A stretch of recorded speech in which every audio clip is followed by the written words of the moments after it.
सब लोग अपने जीवन काल में सफलता प्राप्त करना चाहते हैं। वह जो कुछ भी कर रहे हैं उसमें टॉप पर पहुंचना चाहते हैं। फिर वह चाहे जॉब हो, बिजनेस हो या कोई और चीज हो, वह उच्च स्थान पर पहुंचना चाहते हैं। और कुछ लोग तो इतने उतावले होते हैं कि जल्दी सफलता पाने के चक्कर में तरह तरह के उपाय करने लगते हैं या खोजने लगते हैं। आज मैं आपको ऐसे ही व्यक्ति की स्टोरी बताऊंगा जो ऐसा ही उतावला था और वह बहुत जल्दी सफलता प्राप्त करना चाहता था। इसलिए वह किसी बिजनेस कोच के पास गया जो काफी फेमस थे और उनकी बताए मार्ग पर चलकर काफी लोग सफल भी हो गए थे।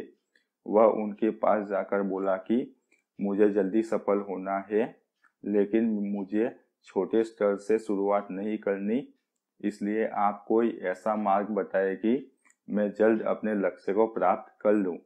वह बिजनेस कोच मुस्कुराए और कहा कि मैं अवश्य तुम्हें ऐसा कोई मार्ग बताऊंगा, लेकिन उससे पहले तुम सामने जो बगीचा है वहां से मेरे लिए सबसे सुंदर गुलाब का फूल लेकर आओ। लेकिन शर्त यह है कि तुम जिस फूल को पीछे छोड़ दोगे उसे वापस लौटकर तोड़ नहीं सकते। वह व्यक्ति शर्त मान गया और बगीचे की ओर आगे निकल पड़ा। वहां जाकर उसने देखा कि बगीचे में एक से बढ़कर एक सुंदर फूल है। उसने एक गुलाब के फूल को तोड़ा, लेकिन जैसे ही उसकी नजर थोड़ी आगे पड़ी वहां उससे भी सुंदर गुलाब के फूल थे।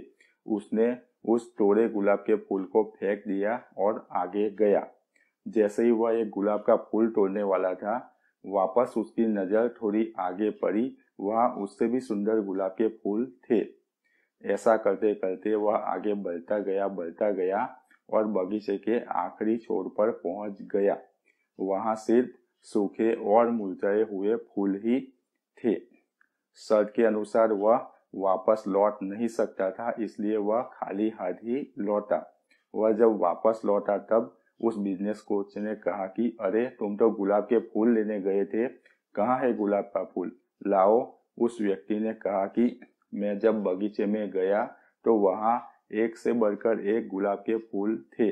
मैं सबसे सुंदर गुलाब के फूल में चक्कर में आगे बढ़ता गया और बगीचे के आखिरी छोर पर पहुंच गया, जहां सिर्फ सूखे और मुरझाए हुए फूल ही थे। शर्त के अनुसार मैं वापस लौट नहीं सकता था, इसलिए मैं खाली हाथ ही लौटा।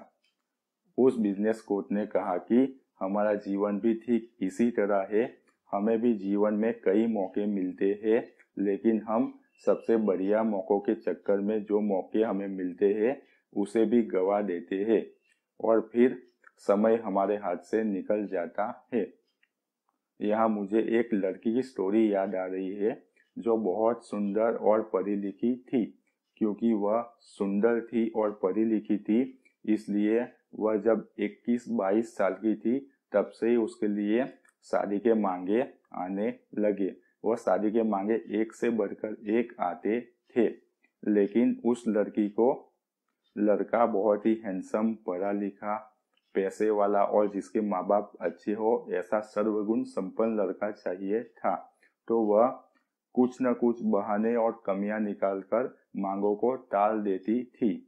ऐसा करते करते उसकी उम्र 40 साल हो गई और ऐसा वक्त आया कि अब तो शादी के मांगे आने बंद ही हो गए और जो मांगे आते थे वह भी किसी विदुर के या जिसकी बीवी मर गई हो, भाग गई हो, ऐसे ही मांगे आते थे। मतलब कि अब समय हाथ से निकल चुका था।